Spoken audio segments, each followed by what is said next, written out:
রুহ বেশি শক্তিশালী নাকি নফস বেশি শক্তিশালী? আসসালামু আলাইকুম ওয়া রাহমাতুল্লাহি ওয়া বারাকাতুহু। আপনারা যে যেখান থেকে দেখছেন, দেখবেন, শুনছেন, সবাইকে দ্বীন ইমানি মুসলিম টিভির পক্ষ থেকে স্বাগতম। আজকের প্রশ্ন, রুহ এবং নফসের মধ্যে পার্থক্য কি? রুহ বেশি শক্তিশালী নাকি নফস বেশি শক্তিশালী? এ বিষয় নিয়ে কিছু কথা রয়েছে। প্রথমত আমরা জানি রুহ বিষয়টা কি?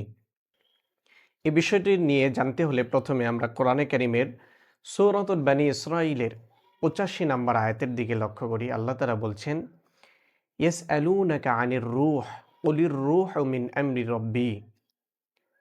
আল্লাহ তাআলা বলছেন যে লোকেরা আপনাকে প্রশ্ন করবে রূহ জিনিসটা কি?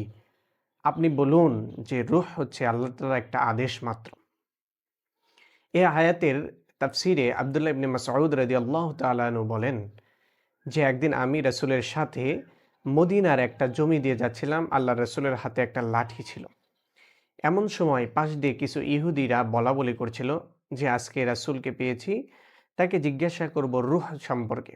কেউ বলছেন জিজ্ঞাসা করা হোক, কেউ বলতেছেন জিজ্ঞাসা না করলে কোনো কিছুর দরকার নাই। তো সবার সম্মতিতে সবাই জিজ্ঞাসা করলো আল্লাহ রাসূলকে যে রূহ সম্পর্কে আপনি কি জানেন? তখন আল্লাহ রাসূল কিছুটা সময় নিস্তব্ধ থাকার পর আব্দুল্লাহ ইবনে মাসউদ রাদিয়াল্লাহু তাআলা বলেন, তার হাতের লাঠিটা জমিনের ভিতরে গেড়ে যাচ্ছিল। তখন আল্লাহ রাসূল উপর কোরআনের আয়াত, এই আয়াতটা নাজিল হয়ে শেষ অংশে বলা হচ্ছে যে, ওয়ামা উতিতুম মিনাল ইলমি ইল্লা কালিলা। তোমাদেরকে খুব সামান্যতম জ্ঞান দান করা হয়েছে।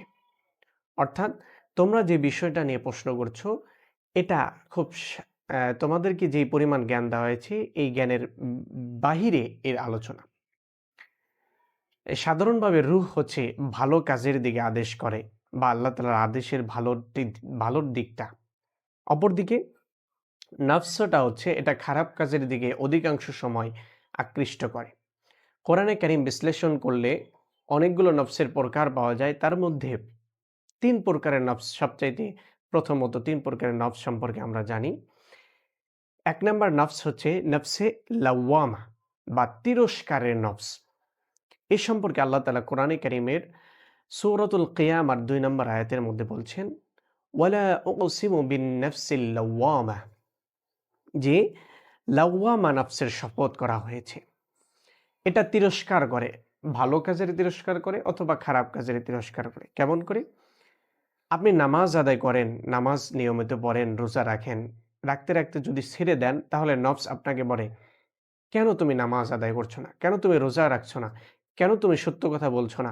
কেন তুমি দান সদকা করছো না? ভালো কাজের জন্য তিরস্কার করবে। অপরদিকে যদি আপনি খারাপ কাজ করে থাকেন তাহলে খারাপ কাজের দিকে নফসে লাওয়ামাটা তিরস্কার করবে। বলবে, তুমি এখনকার সালাতের দরকার নাই। রোজা এই বছর রাখার দরকার নাই। দান সদকা আজকে না করলেও হবে। এভাবে আপনাকে বিভিন্নভাবে তিরস্কার করবে। এটা হচ্ছে নফসে লাওয়ামা।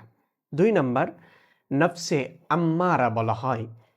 এটা সূরাতুল ইউসুফের ৫৩ নম্বর আয়াতের মধ্যে আল্লাহ তাআলা বলছেন, ওয়ামা উবাররিউ নাফসি ইন্নান নাফসা লাআম্মারাতুম বিসু।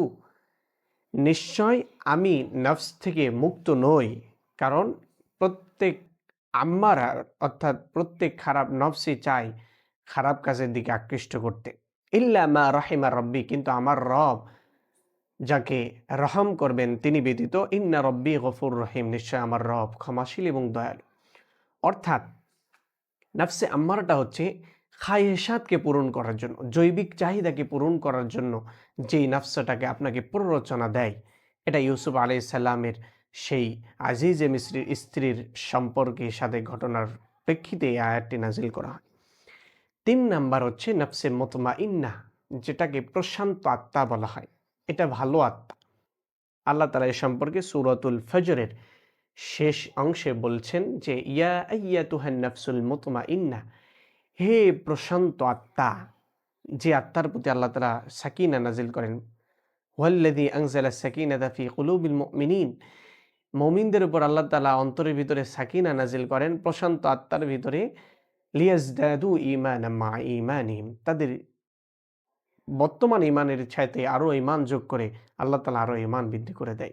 এই সমস্ত মুতমাইন্না আত্মাদেরকে আল্লাহ তাআলা বলছেন যে ইরজিই ইলা রাব্বিকি রাদিয়াতাম মারদিয়্যা, তুমি তোমার রবের দিকে ফিরে এসো তার সন্তুষ্ট চিত্তে, সন্তুষ্টের দিকে। কিভাবে? ফাদখুলি ফি ইবাদি, তুমি আমার বান্দাদের ভিতরে অন্তর্ভুক্ত হবে যদি তুমি প্রশান্ত আত্মা নিয়ে আমার বান্দাদের কাতারে শামিল হতে পারো। ওয়াদখুলি জান্নাতি, এবং তুমি আমার জান্নাতের মধ্যে প্রবেশ করো। সুবহানাল্লাহ। এজন্য এই বিষয়গুলো থেকে বোঝা যায় যে রূহ হচ্ছে আল্লাহ তাআলার একটা আদেশ মাত্র। এটা ভালো কাজের আদেশ।